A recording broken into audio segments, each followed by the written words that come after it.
Welcome to Hit Wicket.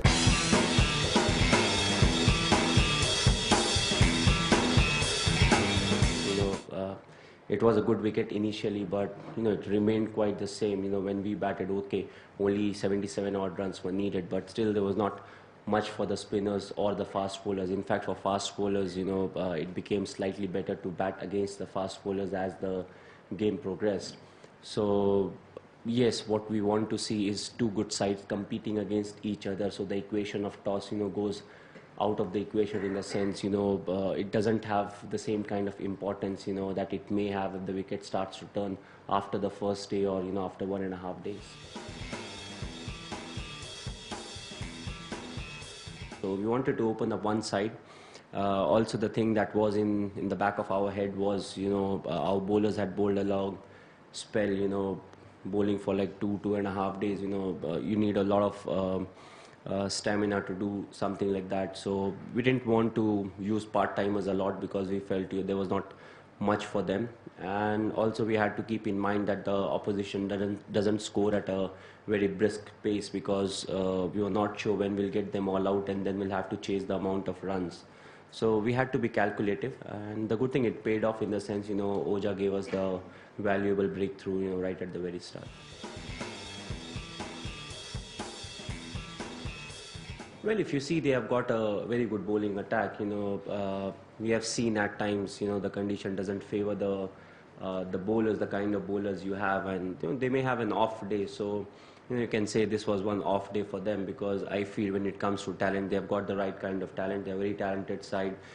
Swan is among the best off spinners in the world, so they've got a good balance in their bowling attack.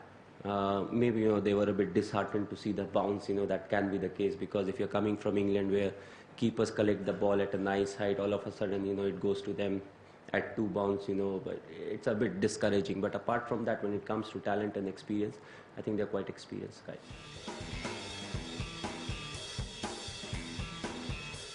Well, I think he's very calm and cool. He knows his role, what role he plays in the batting lineup, and he accepts the responsibility, which I feel is very important. After scoring 200 odd runs, he was not shy to stand at short legs, because he's among the best fielder that we have got who can stand at silly point or short leg. So he understands that role that he has got, and he takes up the responsibility, which is quite vital, because it would have been very easy for him to just come up and say, okay, I'm not really feeling 100% to stand at short leg, but he was always there. So definitely there are a lot of positives. He has got the temperament to play big innings, backs himself. So there are plenty of positives. He just need to keep doing the things that he's doing.